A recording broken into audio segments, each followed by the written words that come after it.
একটি শহরের মেয়ে ম্যারি। দুচোখ ভরা ছিল তার অনেক স্বপ্ন। ছোটবেলা থেকেই সে নিজেকে অনেক বড় পর্যায়ে নিয়ে যেতে চায়, কিন্তু তার ট্যালেন্ট এবং যোগ্যতা থাকার পরও সমাজের প্রত্যেকটি জায়গাতেই তাকে হতে হয় অপমান এবং হেনস্থার শিকার। এর কারণ হলো শুধুমাত্র তার ওজন। তার অতিরিক্ত ওজনের জন্য সবাই সবসময় তাকে নিয়ে মজা করত। আর ছোটবেলা থেকেই সমাজের চোখে ছোট হতে হতে ম্যারির তো ইচ্ছে করত মরে যেতে। কিন্তু হঠাৎ করেই ম্যারির পুরো জীবনটাই যেন বদলে যায়। তার ইচ্ছে শক্তি তাকে এমন একটা পর্যায়ে নিয়ে যায় যেটা কেউ কখনো কল্পনাও করতে পারেনি। আজকের মুভিটি আপনাকে নতুন করে বাঁচতে শেখাবে। জীবনে যে কখনো হার মেনে নিতে হয় না, সেটা আপনারা এই একটা মুভি থেকে বুঝতে পারবেন। ম্যারি নামের একটা মেয়ে আপনাদের চিন্তাধারা বদলে দেবে, কিন্তু কিভাবে তা জানতে হলে দেখতে হবে আজকের পুরো গল্পটি। তো চলুন দেরি না করে শুরু করা যাক আজকের মুভি ইয়ালো। মুভির শুরুতেই আমাদের জিয়ংছং বক্সিং সেন্টার দেখানো হয়। এখানে কেউ একজন বক্সিং এর গ্লাভস পরে বক্সিং এর জন্য প্রিপেয়ার হচ্ছিল, কিন্তু তার ফেস আমাদের দেখানো হয় না। সিন শিফট হলে আমাদের মুভির মেইন লিড ম্যারিকে দেখানো হয়। তার বয়স 32 বছর হলেও এখনো পর্যন্ত তার বিয়ে হয়নি, আর ম্যারি কোনো চাকরিও করে না। ম্যারি চাকরি করতে চায়, কিন্তু তার ওভারওয়েট তার জন্য সবচেয়ে বড় বাধা হয়ে দাঁড়িয়েছে। কারণ ম্যারি চাকরি করতে গেলেই মোটা হওয়ার কারণে তাকে বুলি করা হয়। এরপর থেকে ম্যারি আর কোনো চাকরির জন্য অ্যাপ্লাই করেনি। ম্যারি এখন ঘরেই থাকে। যদি কখনো তার বাইরে যেতে ইচ্ছে হয় তাহলে সে একটু বাইরে থেকে হেঁটে আসে, না হলে সে ঘরেই থাকে, কারণ বাইরে সবাই তাকে নিয়ে হাসাহাসি করে। ম্যারি তার মা আর তার বোন জুলিয়ার সাথে থাকে। জুলিয়ার ডিভোর্স হয়ে গিয়েছে আর তার একটা মেয়েও আছে। তো ম্যারি এরকম সারাদিন খাওয়া আর ঘুমিয়ে থাকা নিয়ে ম্যারির মা আর বোন অনেক বিরক্ত ছিল, কারণ তাদের ম্যারির ভবিষ্যতের জন্য খুব চিন্তা হতো। তাদের মনে হতো যদি ম্যারি এরকম চাকরি না করে কাটিয়ে দেয় তাহলে সে সারা জীবন তাদের উপর বোঝা হয়েই থাকবে। এরই মধ্যে ম্যারিদের স্টোরে তার কাজিন আনা আসে। আনা একজন জার্নালিস্ট, সে টিভি শোতে কাজ করে। তো তার কোম্পানি ইতোমধ্যে একটা নতুন টিভি শো লঞ্চ করেছে। সেখানে তারা জবলেস মানুষদেরকে নিয়ে এসে তাদের ইন্টারভিউ নেওয়া হয়। সেখানে সে জবলেস ব্যক্তিটা যে টিভিতে তার ব্যাপারে সবকিছু বলে। এরপর সেই শো দেখে যদি কোনো কোম্পানি তার উপর ইন্টারেস্ট আসে তাহলে সে তাকে তাড়াতাড়ি হায়ার করে ফেলে। এজন্য আনা চায় ম্যারিকেও সেখানে নিয়ে যেতে, কারণ তার মনে হয় সেখান থেকে ম্যারি কোনো জব পেয়ে যেতে পারে। এই ব্যাপারে আনা তাই ম্যারির মা আর বোনের সাথে কথা বলে। ম্যারির মা এর জন্য রাজি হয়ে যায়। এরপর ম্যারির মা ম্যারির সাথে কথা বলে এর জন্য রাজি করিয়ে নেয়। ম্যারি রাজি হয়ে যায়। এইবার আনা শো এর রেকর্ডিং শুরু করে। আনা ম্যারি আর তার মাকে ক্যামেরার সামনে নাটক করতে বলে। সে তাদেরকে বলতে বলে যে তাদের জীবনে অনেক সমস্যা রয়েছে, তারা ঠিকমতো দুবেলা খেতেও পায় না। তারা যাতে ক্যামেরার সামনে এই বলে কান্না করতে শুরু করে। আনা তাদেরকে এসব ড্রামা এজন্যই করতে বলে যাতে দর্শকরা তাদের সমস্যার কথা জানতে পেরে ওটাকে আরো বেশি উপভোগ করে। ম্যারির মা বোন এখানে কান্না করতে শুরু করে দেয়। এইসব কিছু দেখে ম্যারি রেকর্ডিং বন্ধ করে দেয়। ম্যারি বলে, আমি কোনো কাজ করতে চাই না, আর আমি কোনো রেকর্ডিংও করতে চাই না। আপনাদের এমন মিথ্যা বলতে হবে না, আর আপনারা দয়া করে আমাকে ডিস্টার্ব করা বন্ধ করে দিন। ম্যারির মা আর জুলিয়া তাকে অনেক বোঝানোর চেষ্টা করে যাতে সে শোটা কন্টিনিউ করে, কিন্তু ম্যারি তাদের কোনো কথাই শোনে না। তাই এখানে ম্যারির সাথে তাদের কথার কাছাকাছি হয়। এরপর ম্যারি রাগ করে ঘরের বাহিরে চলে যায়। সে ঠিক করে আজকে সারাদিন সে বাহিরে কাটাবে। তাই সে তার ফ্রেন্ড আর তার বয়ফ্রেন্ডকে কল করে রেস্টুরেন্টে ডাকে হ্যাং আউট করার জন্য, যাতে তার মুডটা একটু ফ্রেশ হয়। কিন্তু আমরা দেখি ম্যারি যখন তার ফ্রেন্ড আর বয়ফ্রেন্ডকে কল করছিল তখন তারা একটা বেডের ভেতরেই ছিল। আসলে ম্যারির বয়ফ্রেন্ড তাকে চিট করছে। অসহায় ম্যারি এই ব্যাপারে কিছুই জানতো না। তারা দুজন অনেকদিন ধরেই ম্যারির অগোচরে রিলেশন করছে, তাই তারা দুজন ঠিক করেছে এই ব্যাপারে তাকে বলে দেবে। তো এরপর রেস্টুরেন্টে যাওয়ার জন্য বের হয়ে পড়ে। পরের দিনে ম্যারিকে তার বয়ফ্রেন্ড আর ফ্রেন্ডের সাথে একটা রেস্টুরেন্টে দেখানো হয়। ম্যারি অনেক ড্রিঙ্কস করে যাচ্ছিল। তো ম্যারি যখন আরো ড্রিঙ্কস আনতে চায় তখন ম্যারির বয়ফ্রেন্ড আর ফ্রেন্ড চুপি চুপি কথা বলতে শুরু করে। ম্যারির বয়ফ্রেন্ডের মনে হয় এটাই একটা ভালো চান্স ম্যারিকে বলার জন্য যে সে তার ফ্রেন্ডের সাথে রিলেশনে আছে। কিন্তু এখন এই ব্যাপারে কে ম্যারিকে আগে বলবে এটা নিয়ে তারা কনফিউজড হয়ে যায়। ম্যারির ফ্রেন্ড লি বলে, ম্যারির সাথে আমার অনেক ভালো সম্পর্ক, আমি চাই না আমাদের ফ্রেন্ডশিপটা নষ্ট হয়ে যাক, তাই তুমি তাকে বলো। তো ম্যারি কিছুক্ষণের মধ্যে ড্রিঙ্কস নিয়ে ফিরে আসে। তার বয়ফ্রেন্ড তাকে বলে সে তাকে জরুরি কিছু কথা বলতে চায়। এতে লি বলে সে চলে যাচ্ছে, তারা যেন তাদের জরুরি কথা বলে। কিন্তু ম্যারি তাকে যেতে দেয় না, তাকে সেখানেই থাকতে বলে। ম্যারির বয়ফ্রেন্ড এবার তাকে বলে সে একটা নতুন রিলেশনে আছে, তাই সে তার সাথে ব্রেকআপ করতে চায়। ম্যারি জিজ্ঞেস করে সে মেয়েটা কে। কিন্তু তাদের দুজনের কেউই উত্তর দেয় না। এবার ম্যারি তার বয়ফ্রেন্ডের ফোনটা ছিনিয়ে নেয় আর চ্যাট বের করে দেখে সে লিয়ের সাথে রিলেশনে আসছে। এবার ম্যারির বয়ফ্রেন্ড তাকে স্পষ্ট করে বলে দেয় যে সে তার সাথে এজন্যই ব্রেকআপ করতে চায় কারণ সে তার ফ্রেন্ডকে পছন্দ করে আর তারা পরের মাসে বিয়েও করবে। অনেকদিন ধরেই তারা রিলেশনে আছে। ম্যারি তাদের দুজনের সাথে কথা বলার জন্য এসেছিল যাতে তার মনটা হালকা করতে পারে, কিন্তু এখানে এসে সে জানতে পারলো সে এতদিন ধরে প্রতারিত হয়ে আসছে। এতে ম্যারির একটু মন খারাপ হয়ে যায়। ম্যারির বান্ধবী তাকে বলে, হ্যাঁ আমি জানি আমরা তোমার সাথে ঠিক করিনি, কিন্তু তুমি আমাদেরকে খারাপ মনে করো না, এটা আমরা ইচ্ছে করে করিনি। অবশ্যই আমাদের বিয়েতে এসো, না হলে সবাই আমাকে খারাপ ভেবে নেবে আর বলবে নিজের ফ্রেন্ডের বয়ফ্রেন্ডকে আমি ছিনিয়ে নিয়েছি। এই সবকিছু শুনে ম্যারির এত বেশি রাগ হয় যে সে সেখান থেকে উঠে চলে যেতে শুরু করে। বাইরে এসে ম্যারি কিছু কটন ক্যান্ডি কিনে সেগুলো খেতে শুরু করে আর রাস্তায় একা একা হাঁটতে থাকে। অন্যদিকে ম্যারির বোন জুলিয়া তার মাকে বলে, আপনি তো জানেনই আমার ডিভোর্স হয়ে গেছে আর আমার মেয়ের সব দায়িত্ব আমার উপর এসে পড়েছে। আমার হাজবেন্ড তো কোনো খরচ দিতে রাজি না, তাই আমি ভাবছি আমি ম্যারির সাথে কথা বলবো, কারণ দাদা ম্যারি নামে একটা বাড়ি লিখে গিয়েছেন। যদি ম্যারি সেই ঘরটা আমার নামে করে দেয় তাহলে আমি আর মেয়ে সেখানে থাকতে পারবো আর এতে আমার মেয়ের ফিউচার ভালো হতে পারবে। তাছাড়া আমার কাছে তো এত টাকা নেই যে আমি আমার মেয়ের স্কুলের ফি জমা করতে পারবো। জুলিয়ার এসব কথা শুনে তার মা কোনো প্রশ্ন না করেই রাজি হয়ে যায় আর বলে, তুমি চিন্তা করো না, আমি এর জন্য ম্যারিকে রাজি করিয়ে ফেলবো। পরের দিনে দেখানো হয় ম্যারি বাইরে থেকে বাড়িতে ফিরে এসেছে। এরপর সে তার পরিবারের সাথে লাঞ্চ করার জন্য খাবার টেবিলে যায়। খাবার খেতে খেতে ম্যারির মা তাকে সেই ঘরটা জুলিয়ার নামে করার ব্যাপারে জিজ্ঞেস করে। ম্যারির মা তাকে বলে, জুলিয়ার মেয়ে তো তোমারও মেয়ের মতো, তাই তার ফিউচারের জন্য তোমাকেও চিন্তা করতে হবে। তাই তুমি যে বাড়িটা জুলিয়ার নামে লিখে দাও, যেটা তোমার দাদা তোমাকে দিয়েছে। এবার জুলিয়া ম্যারিকে বলে উঠছে, তোমার তো বিয়ে হয়নি, বিয়ে হবে কিনা তাও ঠিক নেই, আর তোমার কোনো বাচ্চাও নেই, তাই বাড়িটা তুমি আমার নামে লিখে দাও। ম্যারি তার মাকে বলে, আচ্ছা ঠিক আছে, আমি তো তার জন্য সবকিছুই করতে পারি, কিন্তু আপনি কখনো কি জুলিয়াকে জিজ্ঞেস করেছেন তার ডিভোর্স কেন হয়েছে? এতে ম্যারির মা কিছুই বলে না। ম্যারি বলে, নিজের স্বামীকে ছেড়ে যদি অন্য মানুষের সাথে রিলেশন করে তাহলে তো এগুলোই হবে, আর জুলিয়ার যে মেয়ে আছে সেটাও তার স্বামীর না, কিন্তু এসব কিছুর পরেও আমি তার মেয়েকে নিজের মেয়ে মনে করি, তার জন্য আমি নিজের বাড়িটা জুলিয়ার নামে করতে রাজি আছি। নিজের নামে এসব কথা শুনে জুলিয়া রেগে যায়। জুলিয়া বলে, তোমার কত বড় সাহস, তুমি আমার ক্যারেক্টারের উপর প্রশ্ন তুলছো? তোমার কি লজ্জা করে না? তুমি বড় বোন হয়ে সারাদিন ঘরে পড়ে থাকো, এখন পর্যন্ত তুমি একটা টাকাও ইনকাম করনি, আর ছোট বোন হয়ে আমি পুরো ঘরটাই সামলাচ্ছি, আর তুমি কিনা উল্টো আমাকে ক্যারেক্টারলেস বলছো। আমার তো বিয়ে হয়েছে, আমি অন্য মানুষের সাথে রিলেশনও করতে পেরেছি, তুমি তো সেটাও পারবে না। তোমার শরীরের অবস্থা দেখেছো তুমি? এবার তাদের মধ্যে ঝগড়া এত বেশি বেড়ে যায় যে দুজনের কেউই কাউকে ছাড় দিয়ে কথা বলছিল না। জুলিয়া এক পর্যায়ে ম্যারিকে চেয়ার থেকে ফেলে দেয় আর মারতে শুরু করে। ম্যারিও এবার তাকে মারে। তাদের মা তাদের থামতে বলে। এই ঘটনার পর ম্যারি তার রুমে ছুটে যায় তার জিনিসপত্র গোছানোর জন্য, কারণ সে এবার ঘর ছেড়ে চলে যাওয়ার ডিসিশন নিয়েছে। সে তার সুটকেস প্যাক করে ঘর থেকে বের হয়ে পড়ে। বাইরে যেয়ে ম্যারি বুঝতে পারে সবকিছু সামলানো তার জন্য অনেক বেশি কঠিন হয়ে যাবে। তো ম্যারি ভাবছিল একটা ঘর সে ভাড়া নেবে, এজন্য সে খোঁজাখুঁজি করতে শুরু করে। সে ঘর পেয়েও যায়, কিন্তু ভাড়াটা অনেক বেশি ছিল, আর ম্যারির কাছে এত টাকা ছিল না যে সে ভাড়া দিতে পারবে। তখনই তার মা তার অ্যাকাউন্টে কিছু টাকা পাঠিয়ে দেয়, কারণ তিনি জানতেন ম্যারি কখনোই নিজে থেকে টাকা চাবে না, কিন্তু তার টাকা অনেক বেশি প্রয়োজন। এবার ম্যারি সেই টাকা দিয়ে একটা রুম ভাড়া নিয়ে নেয়, আর বাকি খরচের জন্য সে একটা রেস্টুরেন্টে ওয়েটারের কাজের জন্য অ্যাপ্লাই করে। সে কাজটা পেয়েও যায়। ম্যারি যে রেস্টুরেন্টে জব পেয়েছে সে রেস্টুরেন্টের মালিকের ক্যারেক্টারের সমস্যা ছিল। সে অন্য ওয়েটারদেরকে খারাপভাবে টাচ করার চেষ্টা করে, কিন্তু ম্যারির টাকার অনেক বেশি প্রয়োজন, তাই সে জবটা করতে রাজি হয়ে যায়। তো এভাবে কিছুদিন কেটে যায়। একদিন রেস্টুরেন্টের মালিক ম্যারিকে বলে তার গাড়ি থেকে যেয়ে সিগারেট নিয়ে আসতে। ম্যারি তাই তার মালিকের গাড়ির ভেতরে যায় সিগারেট আনতে, কিন্তু ভুলবশত ম্যারি গাড়ির হেডলাইট অন করে ফেলে। তো এখানে একটা মজার কাণ্ড ঘটে যায়। আসলে রাস্তার ধারে অন্ধকারে থমাস নামের একটা লোক প্রস্রাব করছিল, কিন্তু যখনই গাড়ির হেডলাইট জ্বলে উঠছে তখনই সে লজ্জা পেয়ে যায় আর বলে, এই গাড়ির লোকটা তো আজকে সবার সামনে আমার অপমান করবে। তাই থমাস গাড়ির চালকের উপর রেগে যায়। সে দৌড়ে গাড়ির দিকে ছুটে যায় আর চিৎকার করতে শুরু করে, কিন্তু যখনই সে দেখে গাড়িতে একটা মেয়ে তখন সে চুপ হয়ে যায়। ম্যারি বলে, সরি, ভুলবশত এই লাইটটা জ্বলে গিয়েছে, আমি এক্ষুনি এটা ঠিক করে দিচ্ছি। কিন্তু ম্যারি সে লাইটটা অফ করতে পারে না। থমাসকে সে বলে, এই গাড়িটা আমার সাথে না, আমি জানিও না এটা কিভাবে ঠিক করতে হবে, আপনি কি আমাকে সাহায্য করবেন? থমাস হেডলাইটটা অফ করে দেয় আর কোনো কথা না বলে সেখান থেকে চলে যায়।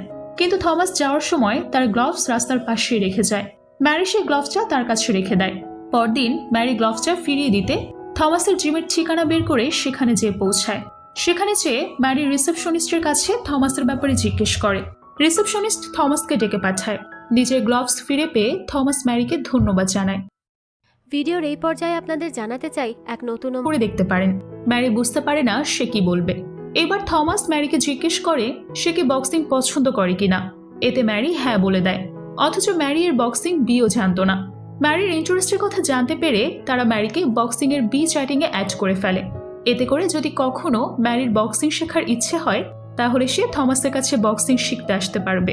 পরের দিনে আমাদেরকে থমাসের জিমের মালিককে দেখানো হয়। সে জিমের কোচদের উপর চিৎকার করছিল।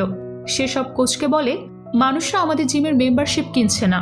যদি এমনটাই চলতে থাকে তাহলে জিমটাই বন্ধ হয়ে যাবে। এজন্য কালকে আমি একটা প্রোগ্রাম রেখেছি।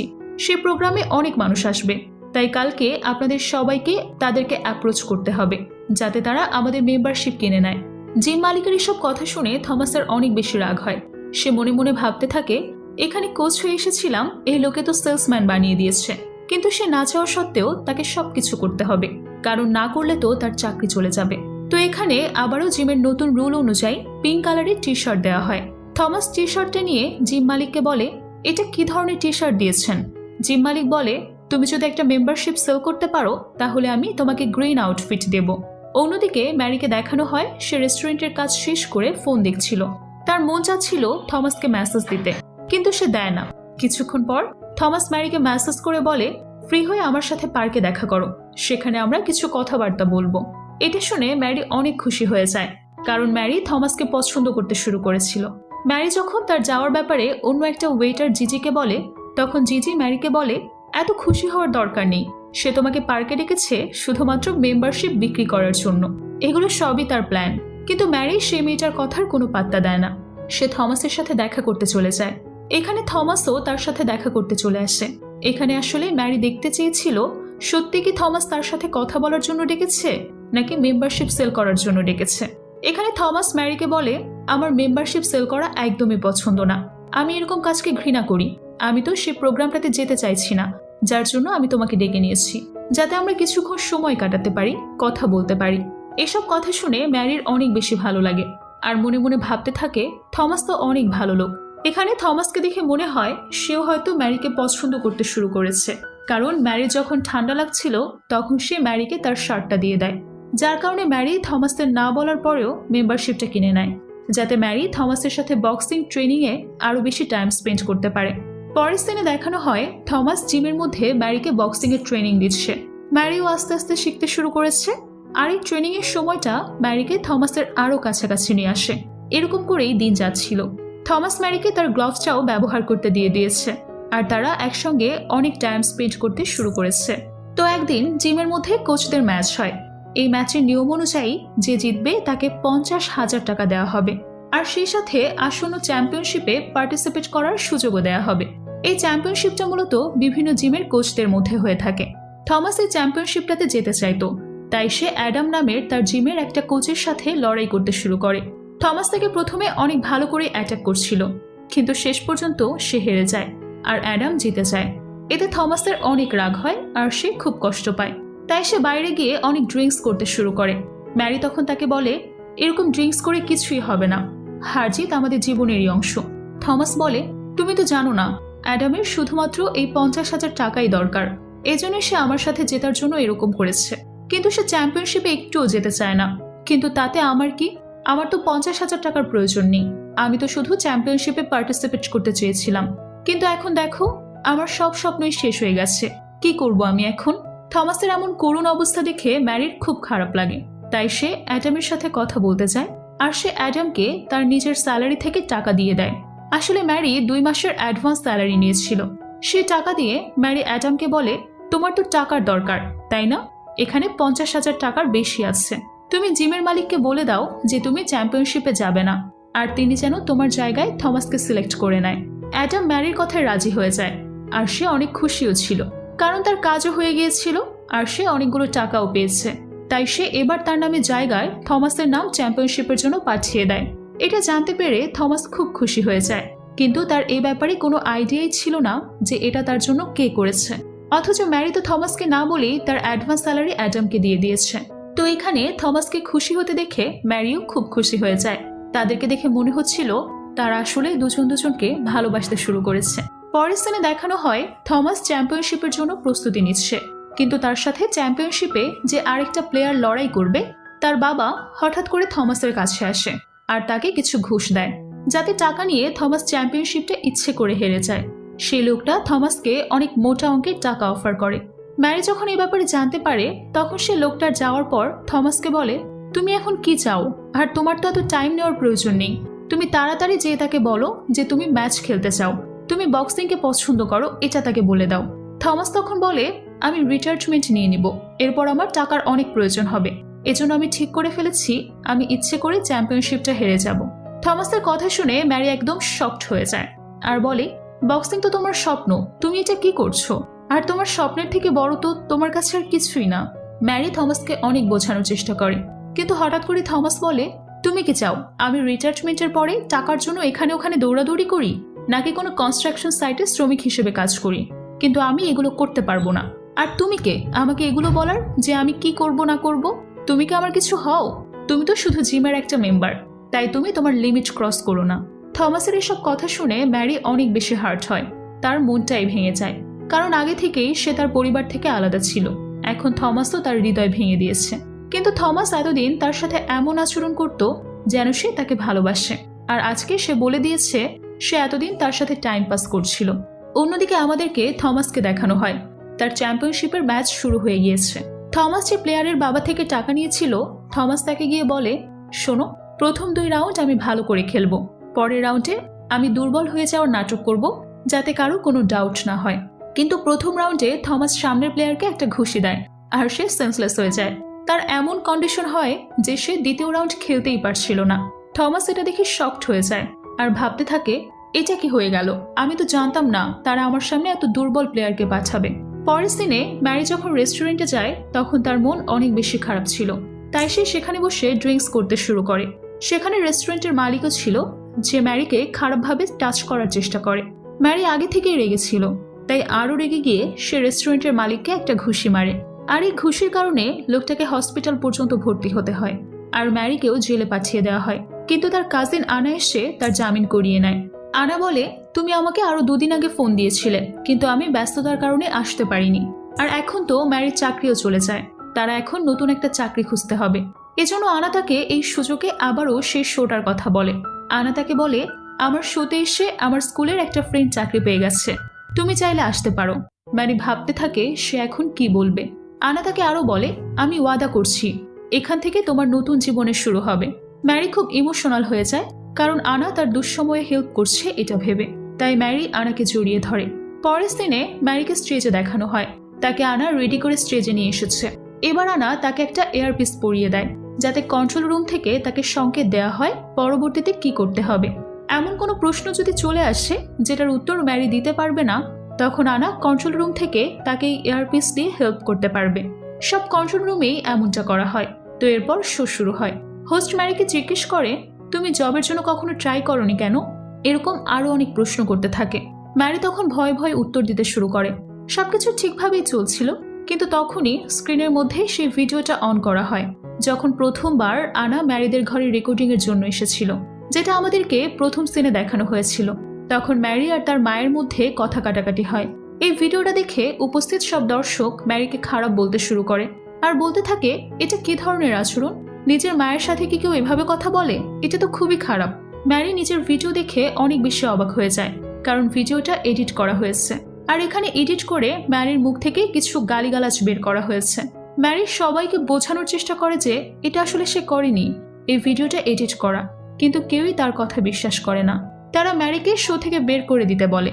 ম্যারি তো আগে থেকেই সমস্যার মধ্যে ছিল, এখন এতগুলো মানুষের সামনে নিজেকে ইনসাল্টেড হতে দেখে ম্যারি সেখানে সেন্সলেস হয়ে যায়। পরের স্থানে দেখানো হয় ম্যারি ঘরে ফিরে গিয়েছে আর সে অনেক বেশি কান্নাকাটি করছে, কারণ তার কোনো বন্ধু ছিল না, আর আপন বলতে তো কেউ ছিলই না, কোনো টাকা পয়সাও ছিল না, চাকরিও ছিল না। এতগুলো সমস্যা তার ডিপ্রেশনের কারণ হয়ে দাঁড়ায়। ডিপ্রেশন তাকে খুব খারাপভাবে প্রভাবিত করে ফেলে। আর এই ডিপ্রেশনটাই তাকে আত্মহত্যা করতে বাধ্য করে ফেলে।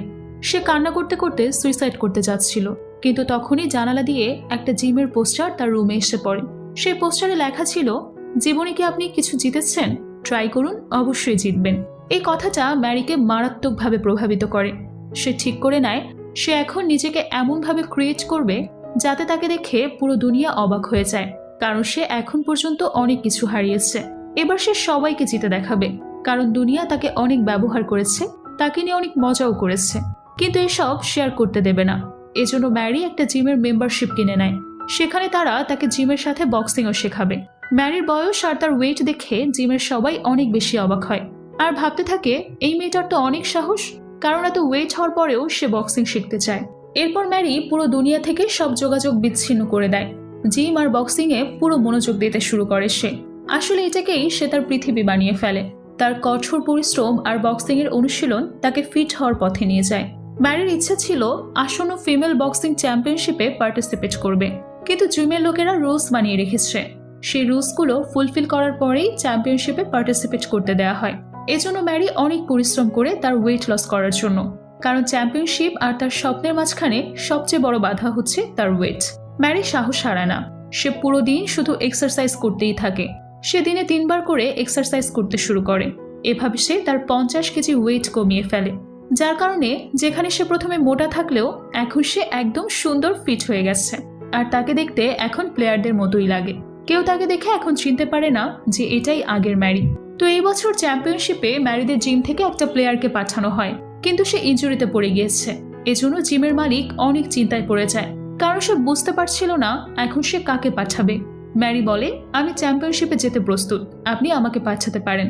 কোচ তখন বলে, না, তুমি মাত্রই কোয়ালিফাই হয়েছো চ্যাম্পিয়নশিপ খেলার জন্য, এখনো তুমি চ্যাম্পিয়নশিপ খেলোনি। আর এবারে নিয়ম একটু আলাদা। এবারে একটাই রাউন্ড হবে আর একজন প্রো প্লেয়ারের সাথে সে রাউন্ডটা খেলতে হবে। তুমি কি সেটা করতে পারবে? ম্যারি সাহস নিয়ে বলে, হ্যাঁ, আমি করতে পারবো, কারণ এমন চান্স আমি আর কখনোই পাবো না। এজন্য আমি নিজেকে প্রুভ করতে শুধু একটা চান্স চাই। এটা শুনে কোচ আর জিমের অন্যরাও রাজি হয়ে যায়। এরই মধ্যে ম্যারির বাবা তার সাথে দেখা করতে আসে। সে ম্যারিকে দেখে অনেক বেশি অবাক হয়ে যায়। ম্যারি তাকে তার বক্সিং এর কথা বলে। এটা শুনে তার বাবা খুব খুশি হয়। ম্যারির বাবা এবার তাকে তার সমস্যার কথা বলতে শুরু করে। তিনি ম্যারিকে বলেন তাকে ডক্টর 1 মাসের বেড রেস্ট দিয়েছে, তাই সে স্টোরের জিনিসপত্র নেওয়া আসা করতে পারে না। জুলিয়া একা স্টোর হ্যান্ডেল করতে পারছে না, তাই ম্যারি যেন তাকে একটু হেল্প করে। ম্যারি বলে যদি আবারও জুলিয়ার সাথে ঝগড়া হয়। তার বাবা বলে এমন কিছুই হবে না। তার বাবার কথা শুনে ম্যারি যেতে রাজি হয়ে যায়। এরপর ম্যারি আর তার বাবা একসাথে বসে ডিনার করে। পরের দিনে ম্যারিকে তাদের স্টোরে দেখানো হয়। সেখানে সে জুলিয়ার সাথে কাজ করছিল। তখন তাদের স্টোরে থমাস আসে। সে ম্যারিকে দেখে একদমই অবাক হয়ে যায়, কিন্তু ম্যারিকে দেখে সে সেখান থেকে দৌড়ে পালাতে শুরু করে, কারণ থমাসের মনে হয়েছে সে তো আগে ম্যারিকে চিট করেছিল। এখন যদি ম্যারি তাকে দেখতে পায় তাহলে তো সে তাকে জুতা দিয়ে মারবে। কিন্তু উল্টো ম্যারি তার কাছে দৌড়ে যায় আর তাকে কিছুই বলে না, কারণ তার থমাসের জন্য অনেক বেশি খারাপ লাগছিল, কারণ থমাস এখন কনস্ট্রাকশন সাইটে কাজ করে। এটা তো সে আসলে কখনোই করতে চায়নি। যদি সে ম্যারিকে ধোকা না দিত আর তার কথা মতো কাজ করত, তাহলে হয়তো তার জীবন আজকে অন্য কিছু হতে পারত। তো ম্যারি এখানে থমাসকে কোনো পুরনো কথাই বলে না। সে থমাসকে বলে আমি এখন বক্সিং শিখে ফেলেছি, পরের সপ্তাহে আমার ম্যাচ আছে, যদি দেখতে ইচ্ছা হয় তাহলে অবশ্যই সেখানে এসো। থমাস তার কথা শুনে অনেক বেশি অবাক হয়ে যায়, কারণ যে ম্যারিকে সে ধোকা দিয়েছিল সেই ম্যারিও এখন প্লেয়ার হয়ে গেছে। থমাসকে দেখে মনে হচ্ছিল সে হয়তো অনুশোচনায় ভুগছে, কিন্তু ক্ষমা চাওয়ার মতো সাহস তার মধ্যে নেই। স্টোরের কাজ করার পাশাপাশি ম্যারি বক্সিং প্র্যাকটিস করছিল। প্রতিদিন সে মর্নিং ওয়ার্কে যেত। একদিন তাকে তার এক্স বয়ফ্রেন্ড দেখে ফেলে। তখন তার এক্স বয়ফ্রেন্ড লিয়ের সাথেই ছিল। ম্যারিকে দেখে সে অবাক হয়ে যায় আর তারও অনুশোচনা হয়। তো দেখতে দেখতে ম্যারির চ্যাম্পিয়নশিপের ম্যাচের দিন এসে পড়ে। সে পুরোপুরি রেডি হয়ে মঞ্চে যাওয়ার জন্য বের হয়ে পড়ে। যাওয়ার সময় সে আয়নার মধ্যে তার আগের ভার্সনের রিফ্লেকশন দেখতে পায়, যাকে সবাই অবহেলা করত, যাকে সবাই বুলি করত। সেই ম্যারি আজ নতুন রূপে ফিরে এসেছে। রিফ্লেকশনের ম্যারি নতুন ম্যারিকে তার ম্যাচের জন্য বেস্ট অফ লাক বলে। এসব দেখে ম্যারির মনে হয় আজকে সে জীবনের সব কিছু অর্জন করে ফেলেছে। যদিও এখনো সে চ্যাম্পিয়নশিপটা জেতেনি, কিন্তু এখন সে যে পজিশনে আছে সেটার কথা সে কখনো কল্পনাও করতে পারেনি। ম্যারি ম্যাচ দেখার জন্য তার পরিবারের লোকরাও এসেছে। কিছুক্ষণ পর থমাসও সেখানে এসে পড়ে। তো আজকে যার সাথে ম্যারিকে লড়াই করতে হবে সে টোটাল 5 বার চ্যাম্পিয়নশিপ জিতেছে। তার গড় অনুপাত 10-8। 10 বছরে সে 8 বার চ্যাম্পিয়নশিপ জিতেছে। এজন্য কোচ ম্যারিকে এই রাউন্ডটা খেলতে নিষেধ করেছিল, কারণ সে প্রথমবার চ্যাম্পিয়নশিপে এসেছে। তাই একজন চ্যাম্পিয়ন প্লেয়ারের সাথে খেলতে তার কিছু সমস্যা হতে পারে। কোচ ম্যারিকে বলে, তুমি অলরেডি একটা বদলিতে নামে খেলোয়াড়। এই মুহূর্তে তোমার মনে হবে তুমি উইক হয়ে পড়ছো, তখন তুমি আমার দিকে ইশারা করো আর আমি ম্যাচ থামিয়ে দেব। ম্যারি বলে, স্যার আমি এই ম্যাচটা অবশ্যই জিতব। ম্যারি ম্যাচ শুরু করে দেওয়া হয়। প্রো প্লেয়ারটা অনেক খারাপভাবে ম্যারিকে মারতে শুরু করে। সে মেয়েটাকে একটা ঘুষি পর্যন্ত মারতে পারছিল না। মার খেতে খেতে এক পর্যায়ে ম্যারির মুখ থেকে ব্লাড বের হতে শুরু হয়, কিন্তু ম্যারি আবারও উঠে দাঁড়ায় আর সামনের রাউন্ডগুলোতেও সে মার খায়। সবাই ম্যারিকে হার মেনে নিতে বলে। ম্যারি সবার কথা ইগনোর করে লড়াই চালিয়ে যায়, কিন্তু এবার ম্যারিকে সে মেয়েটা এমন একটা ঘুষি দেয় যে ম্যারি একদম নিচে পড়ে যায়। এটা দেখে সবার প্রচন্ড খারাপ লাগে। ম্যারির মা আর বোন আর থমাস রিয়েলাইজ করে তারা ম্যারির সাথে যা করেছে তা একদমই ঠিক করেনি। তারা ম্যারির সাথে অনেক খারাপ কিছু করেছে। এই প্রথমবার তাদের ম্যারির জন্য প্রচন্ড খারাপ লাগে। তো এখানে কিছু পুরনো সিন দেখানো হয়, যেখানে ম্যারি জুলিয়ার নামে ঘর লিখে দিয়েছিল। তার বয়ফ্রেন্ডের বিয়েও অ্যাটেন্ড করতে গিয়েছিল। থমাস তার সাথে ফিজিক্যাল করেও তাকে চিট করেছিল। আর আনা তাকে নিজের টিভি শোয়ের টিআরপি বাড়ানোর জন্য স্টেজে নিয়ে গিয়েছিল। আর আনাই সেই ভিডিওটা এডিট করেছিল যাতে সবাই ম্যারিকে ইনসাল্ট করে। এয়ারপিসে ম্যারি তার সব কথা শুনে ফেলেছিল। এত ভালো একটা মেয়ের সাথে সবাই এত খারাপ কাজ করেছে, কিন্তু মেয়েটার তাদের প্রতি কোনো অভিযোগ ছিল না, ছিল শুধু নিজের প্রতি। ডিপ্রেশনে পড়ে সে সুইসাইড পর্যন্ত করতে গিয়েছিল, কিন্তু সেখান থেকে সে ঘুরে দাঁড়িয়েছে। মানুষের দেওয়া কষ্টের কারণেই মেয়েটা সবকিছু ছেড়ে জিম আর বক্সিংকে নিজের পৃথিবী বানিয়ে নিয়েছে। এই সব কিছু মনে করার পর ম্যারি আবারও সাহস করে উঠে দাঁড়ায়, কিন্তু সেই রাউন্ডটা হেরে যায়। সে হেরেও খুশি ছিল, কারণ সে আজ সবকিছু জয় করে নিয়েছে। কোচ তখন ম্যারিকে ডেকে বলে, তোমাকে আজকে এভাবে লড়তে দেখে আমাদের সত্যিই খুব গর্ব হচ্ছে, কারণ এর আগে কেউ এতক্ষণ কোনো চ্যাম্পিয়নের সাথে লড়াই করতে পারেনি, আর সেটা তুমি করে দেখিয়েছ। ম্যারি এখানে হেরেও খুশি ছিল, কারণ তার মনে হচ্ছিল সে এবার না জিতলেও পরের বার জিতবে। এর চেয়েও বড় কথা হচ্ছে, যারা তার সাথে সবসময় খারাপ কিছু করেছে সে সবাইকে রিয়েলাইজ করাতে পেরেছে যে আসলে তারা তার সাথে কি করেছে। এটা তাদের করা একদমই ঠিক হয়নি। পরের দিনে রাতের বেলা প্র্যাকটিস করার জন্য বের হয় সে। তখন তার সাথে থমাসের দেখা হয়। থমাসের সাথে তার কিছু কথা হয়। থমাস তাকে জিজ্ঞেস করে হঠাৎ কেন তার বক্সিং শেখার ইচ্ছে হয়েছে। ম্যারি বলে, এমনি মন চেয়েছিল তাই। এরপর লাস্ট সিন দেখানো হয়। সেখানে দেখানো হয় ম্যারি অনেক হ্যাপিলি তার বক্সিংয়ের প্র্যাকটিস করছে, যাতে সে পরের বার চ্যাম্পিয়নশিপ জিততে পারে। আর এখানেই এই অসাধারণ এবং ইমোশনাল মুভিটি শেষ হয়ে যায়। তো ভিউয়ার্স,